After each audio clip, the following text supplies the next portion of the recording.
Yeah, look, talking about that game yesterday, Liverpool City. What do you guys reckon? You reckon Liverpool were out of this already? I mean, I know it's still early, man, but the way they got smoked, man. I mean, on the one hand, like you said, Curtis, like City, you're looking at them thinking, they are looking dangerous, right? Because they play good.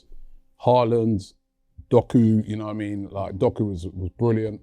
Their midfield looked good as well, and then they were untroubled at the back. And Donnarumma is a serious figure in goal. They are definitely going to be a serious test. I said from quite a few weeks ago, you can't write them off because they are slow starters, right? And they've got the experience of doing it.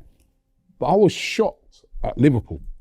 Yeah. I don't know about you guys. I was absolutely shocked. I was like, when are they going to start doing something? That was like how I was sat watching it, really. I think the 4 losses, you're thinking, they're going to go. They still got that sort of thought in the back of your head. They're going to go on a run. They're going to get it together. They've got all these players. I think yesterday was sort of like the final collapse. I don't think you can lose 5 out of 6 games this early in the league and win the title in these circumstances with a Man City, even with us in the race.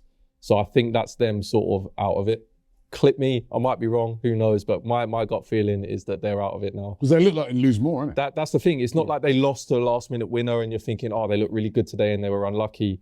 They could have lost 4 or 5. There was a couple chances City missed. I mean, I would like to talk about the penalty. I think I mentioned off air that I'm not sure on that penalty, mainly only because if you go back to Newcastle versus Arsenal, Gyökeres, there's a little clip from the keeper. He went round and VAR have said it's not enough. He was going for the ball, it wasn't enough. And I think there was even less of a touch on Doku from their keeper yesterday. And VAR have actually intervened and called it back and said, no, this is a penalty. So there's always that consistency that we're always asking for that we're still not getting. So I wouldn't be surprised if we get another decision like that upcoming in the season, which is why that 4-point gap isn't massive, especially with referee decisions, injuries, etc. But the only thing I do want to say is the injuries, and I do understand it, we're missing a lot of players, but I just don't want that to be a talking point. I think yesterday, we had injuries, but Trossard, Marino and Saka and Eze, we got a nearly £70 million Eze there.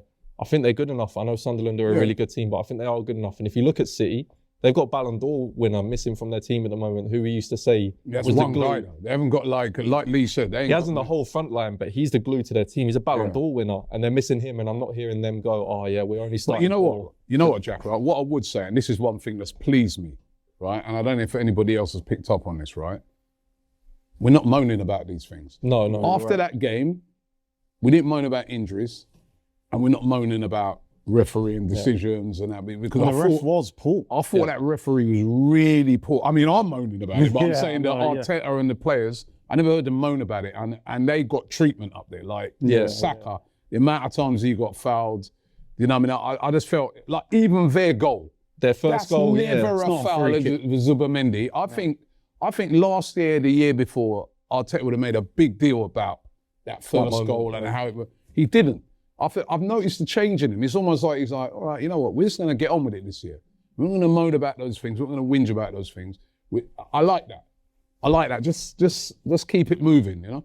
Yeah, because you look at back in the day, man, under Wenger, like we all knew Ferguson had the FA in his pocket, but you've got to kind of deal with the cards you're dealt. So I like the fact that Arteta's not talking about it. We know referees in this country aren't good enough. You know, we're going to get bad decisions, and it's about how you deal with it after that bad decision. So just quickly in terms of the Liverpool game, I mean, Conor Bradley yesterday got absolutely... I think that Doku performance is the best winger performance I've seen in the Premier League this season. Yeah. Gary Neville gave him man of the match in the 60th minute. He said, just give it him now. Like no one else is dealing with it. And you know what? Just looking at the way he played, and I know we spoke about Trossard's quality earlier, but I would like to see a winger in the Arsenal team that can cause that kind of chaos. So, I've always called for like a Leao, a Rodrigo, or somebody that when he gets the ball, you're on the back foot straight away. Even if he doesn't always score, it just causes that panic in the defence. The way he was just stopping with the ball. Just like, come here, man. It's just like stopping like that. It's that jittery. As soon as they came over. Jitter. Even give Gravenberch a little nutmeg as well. I said, nah, but in terms of City, I suppose it's funny because I've always thought Liverpool. And then now it's like I look at City yesterday and I thought, this is Pep. This is Haaland. Like, it's almost like they've been at the back of our mind. And I don't know, Pep looks rejuvenated. He's back with his wife, you know what I mean? Last year he was scratching his head and punching himself. And, you know what I mean? This year he looks rejuvenated, man. So But I think with Arsenal, we've got a sort of focus. I saw a lot of people yesterday, oh my God, City, they're chasing us. I think, you know what, they've lost games this season. They lost to Tottenham, they lost to Brighton, they lost to Villa.